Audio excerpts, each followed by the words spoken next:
At the beginning of the movie, a young man named Fernando is smuggled into the United States inside a truck with a group of Mexican migrants.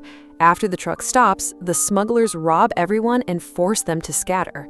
Alone, exhausted, and with nowhere to go, Fernando makes his way to a nearby town where he is even turned away from a restaurant when he asks for a glass of water. Later, a kind woman gives him a ride to San Antonio.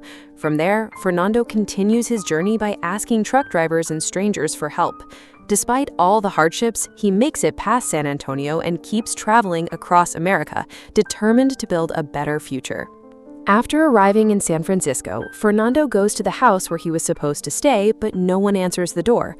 With nowhere else to go, he climbs in through the balcony and, starving, eats whatever he can find in the refrigerator. That night, Jennifer, his American girlfriend, who paid for his journey to the US, finally comes home. After being apart for so long, they happily reunite. The next morning, Fernando calls his family and lets his worried mother know that he is safe. Jennifer takes good care of him and cooks him dinner, making sure he feels comfortable during his first days in America. At the same time, a TV news report reveals that the truck used to smuggle migrants across the border has been discovered, bringing back painful memories of everything Fernando went through to get there. At a meeting for the family's charitable foundation, Jennifer, her father, Michael, and her brother, Jake, argue over funding programs that help Mexican immigrants. Jake believes the money should not be spent on immigrants, while Jennifer insists that the Mission District desperately needs that support. Wanting to end the argument, Michael tells Jake to approve the budget, explaining that the donations are tax-deductible. Jake reluctantly agrees. A few days later, Jennifer and Fernando spend some time together at a hotel, enjoying what feels like a short honeymoon. But everything changes when Jennifer spots a few family friends and business partners there. Afraid that someone might discover their relationship, she quickly asks Fernando to leave with her. Her vague explanation about one of her father's business partners does not convince him. Hurt, Fernando asks if she's embarrassed to be seen with him. Jennifer says they will talk about it later, but Fernando remains upset as they return to San Francisco. Later, Jennifer attends the grand opening of a charity center, smiling and acting as if everything is fine, but her mind is completely occupied with Fernando, who has ignored all of her calls. When he finally sends her a message, he says he has moved out because he no longer wants to hide their relationship. He reminds her that he risked his life to be with her, not to live in the shadows. Their next phone call turns into an emotional argument. Fernando says if she refuses to make their relationship public, he would rather end it and even return to Mexico. Jennifer tries to explain that her social status makes it impossible for her to reveal the relationship. The conversation ends when Fernando hangs up, creating the first serious crack in their love. After the breakup, Jennifer can no longer focus on her work or her daily life. All she can think about is finding Fernando. She keeps calling him, but he never answers, and eventually his phone is turned off. Unable to wait any longer, she flies to Mexico City and searches the house where they used to meet in secret, but she finds nothing. Then she visits Fernando's family, only to learn that they haven't heard from him either. His mother blames Jennifer for taking her son away from his family and tells her to leave Fernando alone and find someone closer to her own age. The painful encounter leaves Jennifer even more heartbroken and confused, showing just how deep the distance between them has become. Even after returning to the United States, Jennifer refuses to give up. Still hoping to find Fernando, she goes to the immigration office. Despite the legal complications, she provides every piece of information she has about him, hoping it will finally lead her to where he is. A few days later, while arriving at a ballet theater with her father, Jennifer suddenly spots Fernando performing ballet on the street. His performance attracts a crowd, including directors from prestigious ballet academies. One of them is impressed by his talent and hands him a business card. After the conversation ends, Jennifer quietly walks towards Fernando, but he is still hurt by what happened between them. Without even stopping, he walks right past her, leaving her standing alone in the crowd.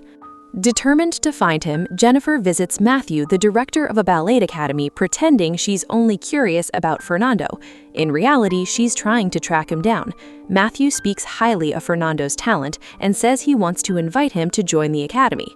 He also gives Jennifer the address of Fernando's job at a hotel.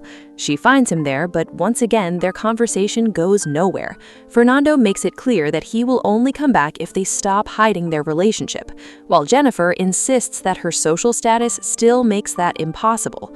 Shortly afterward, immigration officers arrive at the hotel, forcing Fernando to abandon his job to avoid being arrested. Even so, Matthew's invitation changes everything. Fernando shines during the academy audition and earns his first real professional opportunity in America. Jennifer refuses to give up. She finds his new workplace and visits him at the bar, where she gives him a ticket to a ballet performance, something she knows means more to him than words, and hopes will bring them back together.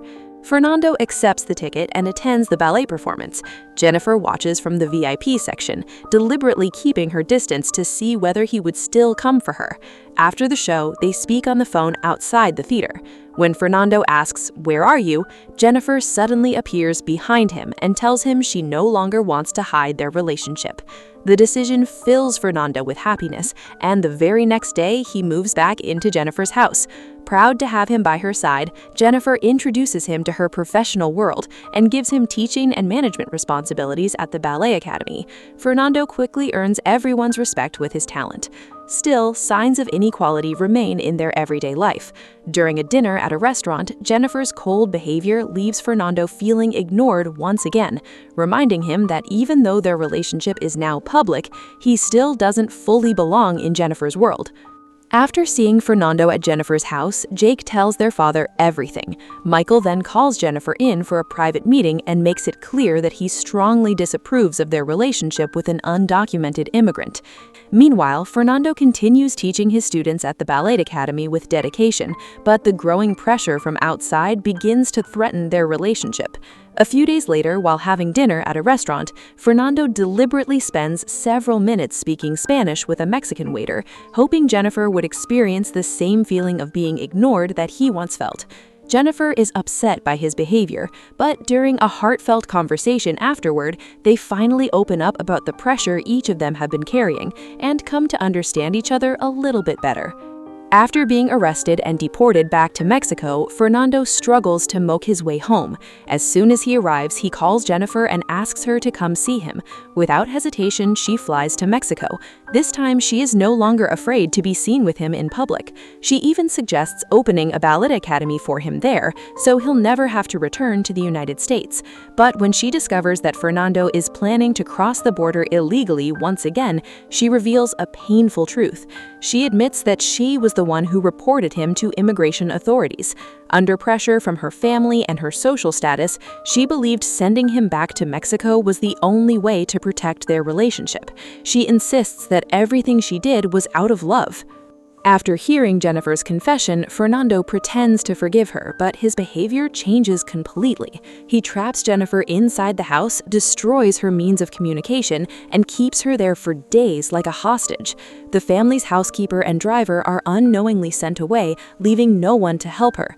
Eventually, Jake tracks down her location with the police and rescues her. As Fernando is being arrested, he keeps shouting that he loves Jennifer, but she shows no emotion. Instead, she quietly asks Jake for a final favor, which leads to a police officer breaking Fernando's leg. Jennifer walks away as his screams echo behind her, and for the first time in a long while, she feels a sense of peace. It's a tragic ending to a relationship that began with love, but ultimately collapsed under betrayal, violence, and revenge.